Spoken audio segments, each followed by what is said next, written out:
Hello, I'm John and welcome to John's Box, my YouTube channel.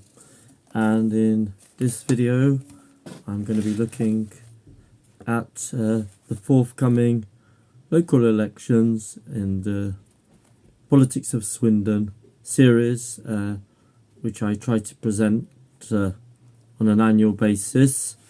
So you may want to watch those videos which are on my channel. But yeah.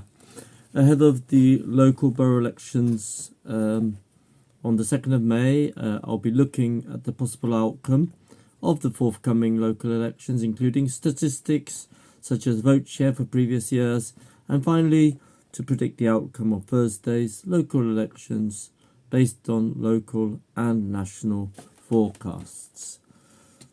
This year's election is going to be the last until 2026 because last October the council unanimously voted for elections to be held once every 4 years, which is a good move, I say, though I ought to add that when the Conservatives and Lib Dems proposed this move a few years ago, the then opposition Labour group opposed it. So since it now favours them, they're going to go for that. Yeah, it's going to save a lot of money, I agree, in the long term at least. Anyway, enough of the politics. A total of 74 candidates are vying for just 20 seats on Swindon Borough Council at this year's election. There are candidates from all the main parties, which mean the Conservatives and Labour and the Lib Dems contesting all seats. The Greens will be contesting 12 of the 20 seats. There will be 3 from the local TUSC group and 1 Reform UK and 1 independent candidate. The Labour group have a majority of 9 after taking control of the council in last year's election, so it's highly unlikely that this will change given the local and national trends against the Conservatives. Indeed, Labour should significantly increase their majority. Let's have a look at the stats then. I've got the vote shares here, which you can just freeze, and the total of number of seats following last year's elections. The Conservatives went down to 22, Labour increased theirs to 33, as 1 also Lib Dem and 1 independent. That's after last year's. So now, in a moment, I'll talk about my predictions.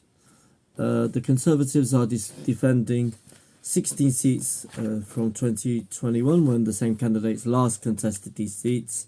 But this time only 7 of the 16 Conservative councillors are defending their seats, or rather are standing. And all 5 Labour candidates who won their seats in 2021 are standing again. The Conservatives are likely to lose all but 2 based on last year's results, so my guess is they will only hold on to Blunsdon and Highworth and Ridgeway. The Lib Dems, in my reckoning, will gain 2 seats from the Conservatives in Wroughton and Whitchelstowe. So here you have a look at it. The first column, the first shows what the Conservatives won back in 2016, and the second mark shows my predictions. There's a mark missing for the Lib Dems in Wroughton and Whitchelstowe, which I will indeed add right now so as not to upset any Lib Dem. There you have it. Right, so what does that mean? So the likely makeup of the council should be as follows. The Conservatives, the Labour will be on 46, the Conservatives on 7, the Lib Dems on 3, and 1 independent. That's in my reckoning. I may be wrong, perhaps some very local issues will come into play. Well, all will be clear on Friday morning. I'll be back again to summarise the results and present you them and check them against my predictions, which I think will probably be correct, more or less, and much easier to predict than last year. So also don't forget to vote if you haven't already done so by post. I know a lot more people are voting by post. And yep, local issues are important. So however you vote, it'd be great if you do vote. So one more thing, please support my channel. Thanks. It's growing all the time, and currently I'm on 741 subs. No, 743 subs. Maybe that's right. Maybe that will increase if you want more of this kind of content, especially if you're from Swindon. Thank you very much. See you again. Bye for now.